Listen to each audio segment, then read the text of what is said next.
Hello tout le monde, aujourd'hui je vous parle de ce livre, La prophétie de Jules Verne de Larry Schwartz et Eva Marie Palmer. C'est un roman qui est sorti chez Saxo.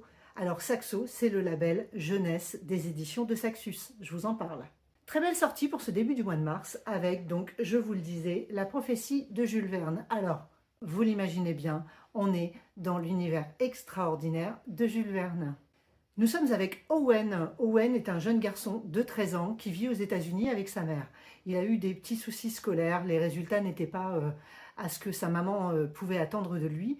Elle l'emmène donc pour l'été à Paris pour suivre des cours bien particuliers, des cours qui tournent autour de l'œuvre de Jules Verne. Alors, qu'est-ce que j'ai aimé dans cette lecture? Je l'ai trouvée extrêmement instructive.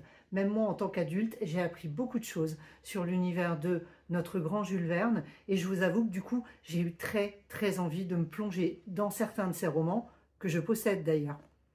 Alors pour la plupart, vous devez être comme moi, vous en avez entendu parler, vous savez ce qu'il a écrit, mais pour une raison X ou Y, nous ne nous sommes jamais plongés dans les lectures de cet auteur. Du coup voilà, ce roman jeunesse donne envie, vraiment. Moi j'ai retrouvé l'univers, pour ceux qui sont de ma génération, fin des années 70, début des années 80, nous lisions Bibliothèque Rose, puis ensuite Bibliothèque Verte. Alors sur les bibliothèques vertes, nous avions régulièrement des bandes de copains qui se retrouvaient pour mener des enquêtes. Eh bien, cet univers, je l'ai retrouvé ici.